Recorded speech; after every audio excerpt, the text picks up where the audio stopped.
Pahalgam terror దాడుల తర్వాత అందరి చూపు పాకిస్తాన్లో టెర్రర్ దాడుల సూత్రధారుల వైపు మళ్లింది.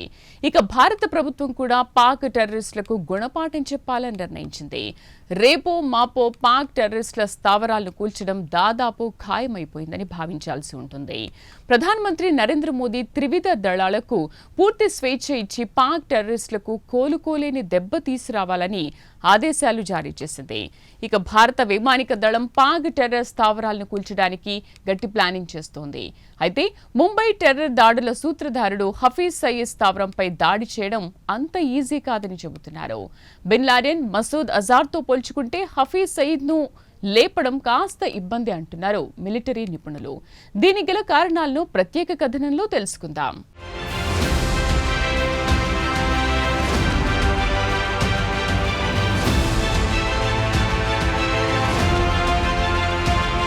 ముంబై బాంబు పేలుళ్ల సూత్రధారుడు, ఇండియాలో పలు టెర్రర్ దాడులకు పాల్పడిన హఫీజ్ సయీద్ పాకిస్తాన్లోని లాహోర్లోని అత్యంత ఖరీదైన ఏరియాలో నివసిస్తున్నాడు. కాగా హఫీజ్ సయీద్ పై అమెరికా ప్రభుత్వం $10 మిలియన్ బహుమతి కూడా ప్రకటించింది. అయినా ఎలాంటి భయం కానీ బెరుకు కానీ లేకుండా స్వేచ్ఛగా బహిరంగంగా తిరుగుతున్నాడు సయీద్. కాగా శాటిలైట్ ఇమేజ్ ద్వారా చూస్తే లాహోర్లోని అత్యంత ఖరీదైన ప్రాంతం జోహార్ టౌన్లో నివసిస్తున్నాడని తేలింది. కాగా నగరం నడిబొడ్డులో ఉంది ఈ జోహార్ టౌన్.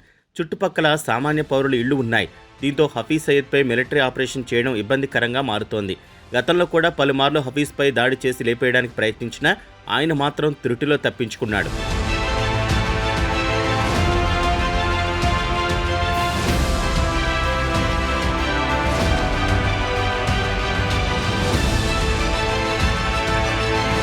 హఫీజ్ సయీద్కు వ్యతిరేకంగా Al Qaeda chief Osama bin Laden తీసుకుంటే ఆయన న్యూయార్క్లో 9/11 టెర్రర్ దాడులకు సూత్రధారుడు. అమెరికాలోని ట్విన్ టవర్స్ ను కూల్చడానికి ప్లానింగ్ చేసింది లాడెన్. ఆఫ్ఘనిస్తాన్లో బోరా కొండ ప్రాంతాన్ని స్థావరంగా చేసుకుని తన టెర్రర్ కార్యకలాపాలను నిర్వహించేవాడు. 9/11 దాడుల తర్వాత ఆయన తన మకాంను పాకిస్తాన్లోని అబోటాబాద్కు మార్చుకున్నాడు.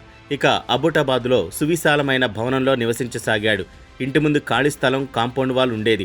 అయితే ఆయన ఇంటికి ఎలాంటి టెలిఫోన్ కనెక్షన్ కానీ ఇంటర్నెట్ కనెక్షన్ లేకపోవడం అమెరికన్లకు అనుమానం వచ్చింది. ఇంత పెద్ద భవనం, దానికి ఎలాంటి కనెక్షన్ లేకపోవడం, ఆ భవనానికి ఎవరూ రాకపోకలు సాగించకపోవడంతో వారి అనుమానాలు బలపడ్డాయి.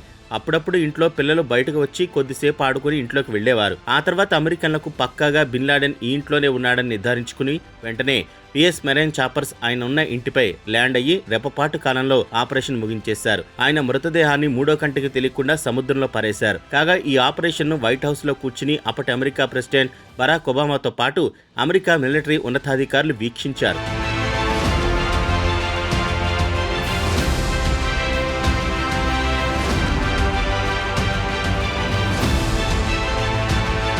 ఇక పాకిస్తాన్కు చెందిన మరో టెర్రరిస్టు మసూద్ అజర్ను తీసుకుంటే ఆయన జైషే మహమ్మద్ పేరుతో ఒక ఉగ్రవాద సంస్థ నిర్వహిస్తున్నాడు. 2019లో పుల్వామా టెర్రర్ దాడుల సూత్రధారుడు. ఈ దాడిలో 40 మంది భారత సైనికులు దుర్మరణం పాలయ్యారు. ఇక ఆయన కూడా పాకిస్తాన్లోని పంజాబ్ రాష్ట్రంలోని బావల్పూర్లో జాతీయ రహదారికి ఆనుకుని ఉన్న ప్రాంతంలో నివసిస్తున్నాడు. ఏకాంతంగా అతిపెద్ద సువిశాలమైన భవనంలో ఉంటున్నాడు. కాబట్టి అజార్ను కూడా లేపేయడం పెద్ద ఇబ్బంది కాదని చెబుతున్నారు. అయితే హఫీజ్ సయీద్ విషయానికి వస్తే ఆయన నివాసం చుట్టుపక్కల జనావాసాలతో కిటకిటలాడుతున్న ప్రాంతంలో నివాసం ఉంటున్నాడు. దీంతో మిలిటరీ ఆపరేషన్ నిర్వహించడం కష్టంగా మారనుందని చెబుతున్నారు మిలిటరీ నిపుణులు.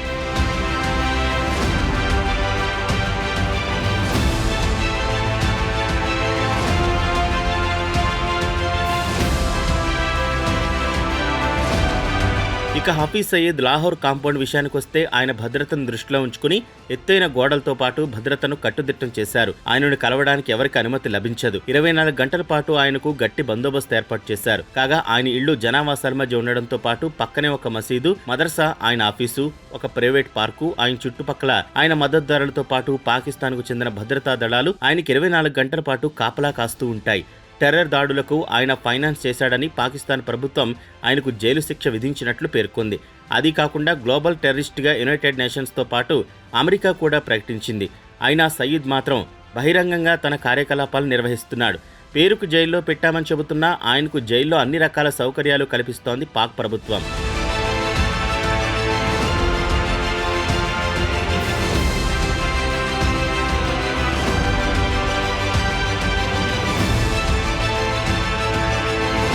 ఇక తాజాగా పహల్గామ్ టెర్రర్ దాడుల వెనుక మళ్లీ హఫీజ్ సయీద్ హస్తం ఉందని భారత ప్రభుత్వం బలంగా నమ్ముతోంది. గత నెల 22న జరిగిన టెర్రర్ దాడుల్లో 26 మంది అమాయక పౌరులను వారి మతం గురించి అడిగి మరీ చంపారు. ఈ ఘటన జరిగిన తర్వాత ది రెసిస్టెన్స్ ఫ్రంట్ లేదా టీఆర్ఎఫ్ దాడికి బాధ్యత తీసుకుంది. కాగా ఈ టీఆర్ఎఫ్ విషయానికి వస్తే లష్కర్కు ఇండియాలో అనుబంధ సంస్థ. హఫీజ్ సయీద్ వెనుకుండి ఈ దాడులు చేయించాడని భారత ప్రభుత్వం బలంగా నమ్ముతోంది.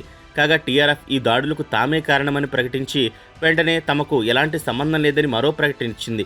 ఇక తిరిగి హఫీజ్ సయీద్కు సంబంధించి సువిశాలమైన ఇంటి విషయానికి వస్తే ఆయన ఇల్లు లాహోర్లో అతి పురాతనమైన ఇల్లు. ఆ ఇంటిలోనే ఆయన కుటుంబం నివసిస్తోంది. అయితే సయీద్ మాత్రం ఇంటి పక్కనే మరో భవనం ఉంది. ఆ భవనం నుంచే తన కార్యకలాపాలు చక్కదిద్దుతూ ఉంటాడు.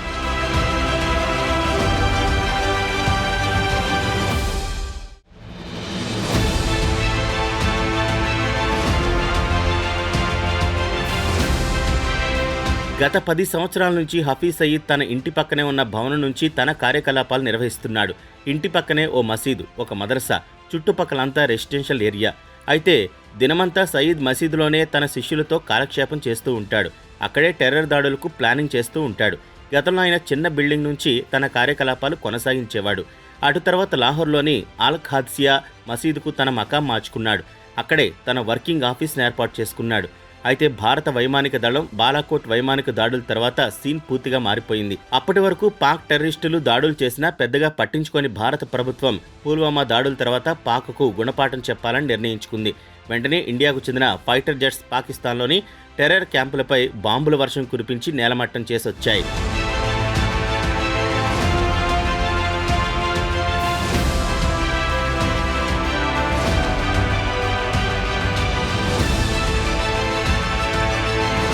ఈ ఆపరేషన్ తర్వాత పాక్ టెర్రరిస్టులు వెన్నులో వణుకు పుట్టింది. హఫీజ్ సయీద్ కూడా అప్రమత్తమయ్యాడు. బాలాకోట్ దాడుల తర్వాత సయీద్ తన ఆపరేషన్స్ మసీదు నుంచి మరో బిల్డింగ్లోకి మార్చుకున్నాడు. 2021లో ఆయన ఇంటికి సమీపంలో ఒక కారు బాంబు పేలింది. ఈ బాంబు పేలుళ్లో 3 దుర్మరణం పాలయ్యారు. దీంతో అప్పటి నుంచి సయీద్ భద్రతను మరింత కట్టుదిట్టం చేసింది పాక్ ప్రభుత్వం. కాగా ఈ దాడి వెనుక ఇండియాకు చెందిన రా హస్తం ఉందని పాక్ ఆరోపించింది. ఇక సయీద్ ఇంటికి సమీపంలో ఉన్న పబ్లిక్ పార్కును ప్రైవేట్ పార్క్గా మార్చేశారు. ఈ పార్క్ కేవలం సయీద్ కోసం రిజర్వ్ చేశారు. 24 గంటల పాటు ఆయనకు భారీ బందోబస్తు ఏర్పాటు చేశారు. ఇక హఫీజ్ సయీద్ భద్రత విషయానికి వస్తే పాక్ ప్రభుత్వం అత్యంత కట్టుదిట్టమైన భద్రతను సమకూర్చింది. ఆయన ఇంటి వద్ద ఉన్న మసీదులో కానీ ఆయన ఇంటి ఛాయల వద్దకు ఎవరిని అనుమతించారు. ఒకవేళ ఆయనను కలవాలనుకున్న భద్రతా సిబ్బంది పూర్తిగా సోదాలు చేసిన తర్వాత మాత్రమే అనుమతిస్తారు. అదీ కాకుండా ఆయన నివాసం వద్ద డ్రోన్లు ఎగరడానికి కూడా అనుమతించడం లేదు. ఈ పరిణామాల మధ్య హఫీజ్ సయీద్ను భారత భద్రతా దళాలు ఎలా మట్టుపెడతాయో అందరిలో ఆసక్తిని రేకెత్తిస్తోంది.